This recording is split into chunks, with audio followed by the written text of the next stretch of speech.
View. It is 4:33. Mickey Spagnola will join us here momentarily. Greg has Off the Radar coming up soon after that. Saturday, Baylor in Oklahoma. For a quick note for those of you who are going to be there, Sikkim 365, by the way, has a tailgate at the Brazos tailgating area right across from McLean Stadium, right there on MLK, and they put on a show.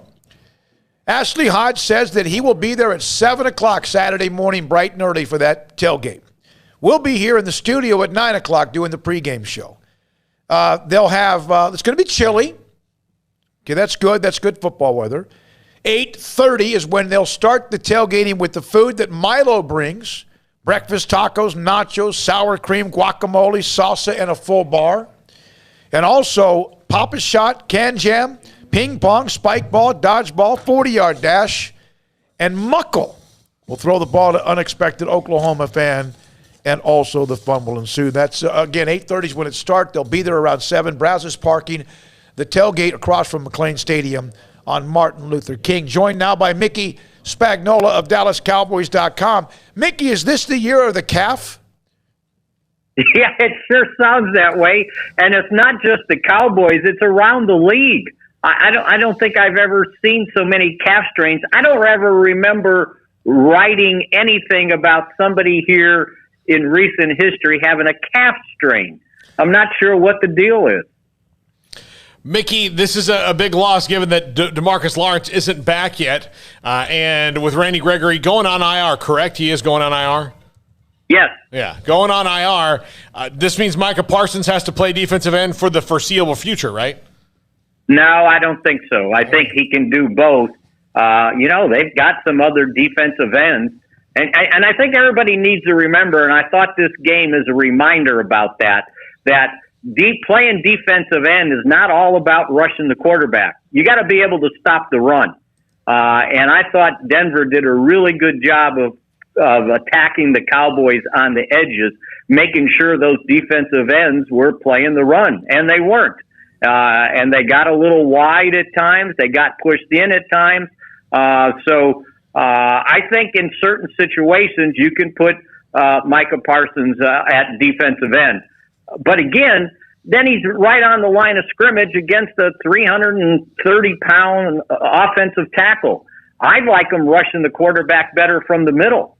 And that's kind of where he got his sacks in this last game, standing up in the middle on a nickel situation and rushing from there. So, it's time for guys like Dorrance Armstrong to step up, Chauncey Golston to step up. Kamara is on this roster. Maybe he can play a little defensive end for him.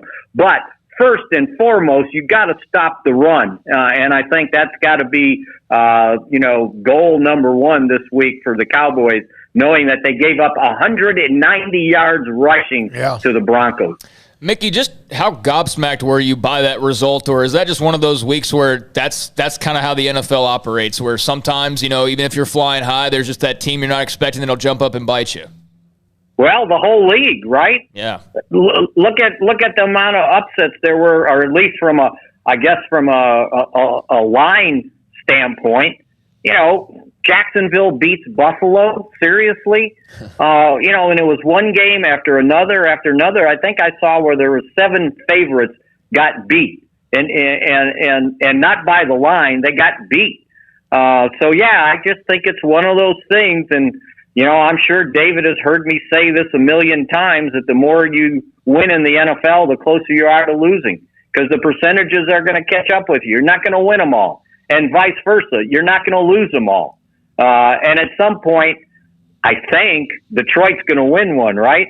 Something will just fall in your lap. So, it's just the percentages. I don't think that anybody thought the Cowboys were going to go 16-1. I just don't think that you thought when they finally got that second loss, it was going to be against Denver.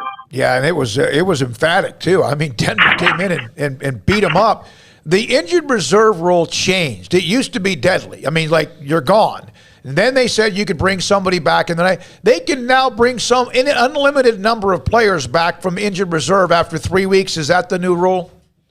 Yeah, you got to miss 3 games. once you go on, if you go on injured reserve return. And then even then, David, after your required number of games being missed, you got another 3 weeks to get them starting to practice. And that's what's the deal with Michael Gallup now. He's missed his 3 games. This is his 3rd week to practice. And I think with Cedric Wilson missing practice these last 2 games with a shoulder injury, that Michael Gallup will be brought back off of IR in time for this game. But yeah, that's the deal. So if you look at Randy Gregory, they put him on IR today. So 3 weeks from today, which I think would be, help me out here, 1, 2, that would be the day of the New Orleans game, right? That would be 3 weeks, because next week's Kansas City, and then Thanksgiving, and then New Orleans next Thursday. So at least he's got to miss those 3 games, and then we'll see where he's at then. But, the problem is they still don't have DeMarcus Lawrence back, and he hasn't started practicing back yet either. Sure looks good rehabbing, but, boy, you got your 2 starting defensive ends missing. And this is kind of like going back to the second game of the season when both defensive ends were out. And then Neville Gallimore is missing, and he was a prospective starting tackle.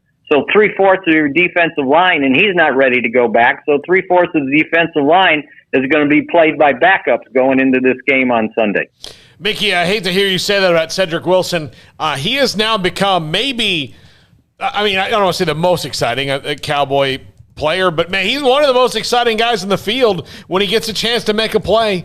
And whatever they throw at him, it just seems to be fun. No, you're exactly right. And I was just working on a piece on him for the Thanksgiving Day Game Day magazine. And, when I was going through it, it's like, yeah, he hasn't wowed you with the volume of numbers of his production, but it's when he makes the plays. It's always like he's right there just when it's time to make a play. And no more so than the Minnesota game when the Cowboys were struggling, and he catches at halftime the 73-yard or turns in the pass, the 73-yard touchdown to get the game tied up.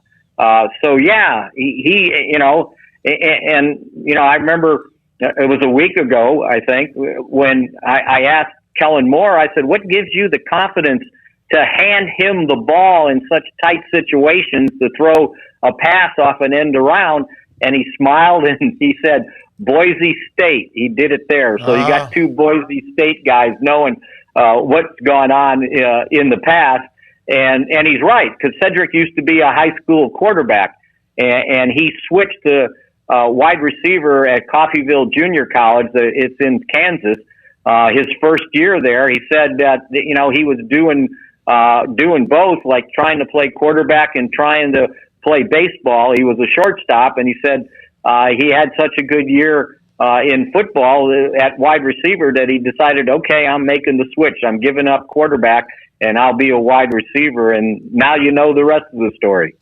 So, Mickey, it's been an up-and-down season for the Falcons. Got the late game win after a Saints rally last week, held on by the skin of their teeth there. 4-4 on the year. What do you see from Atlanta? What kind of a challenge are they for this Dallas team? Yeah, I think that it's a significant challenge. We know Matt Ryan likes to sling the ball around, and he still is, and quite successfully. So, to me, one of the things that reared its ugly head in the Denver game was the Cowboys resorting to giving up big chunk plays in the pass game. That was sort of what had been bothering them until the Minnesota game, when it was like, okay, maybe they solved this problem. No, they did not. All you got to do is see the 44-yard touchdown pass to some guy named Tim Patrick. Are you kidding me? And so that's one of the things that definitely has to improve. And then obviously the run game. Now, I don't think Atlanta wants to run the ball. They want to sling it around, especially to their tight end, Kyle Pitts, who basically is a wide receiver, in tight end clothing, although his number is not a tight end. And then you got to be careful with Cordero Patterson. This one really befuddles me, you guys, because I remember every time the Cowboys have to play a team that Patterson's on, the question is, well, how do you stop this guy? But he never stays in one place. He's always moving around. I think he's like on his 4th or 5th team right now, and I think maybe Atlanta's figured out how to use him because they're using him both as a running back and a wide receiver. So when he goes on the field, and I think even though his number's 84, he's not always a wide receiver. He's one of their leading running backs. And so it's sort of the way Green Bay did Montgomery. They used him. You didn't know if he was on the field lining up in the backfield, if he was going to actually hand him the ball or if he was going to move into the slot as a wide receiver. I think offensively this is going to challenge the Cowboys. But having said that, they just got to get back to moving the football defensively as they had in the first 7 games. Offensively in the first 7 games of the year. Mickey, thank you, sir. Appreciate your time. Cowboys trying to bounce back from Denver. And appreciate Mickey Spagnola, DallasCowboys.com. Montgomery's the one that was at Stanford, I think, that they could move around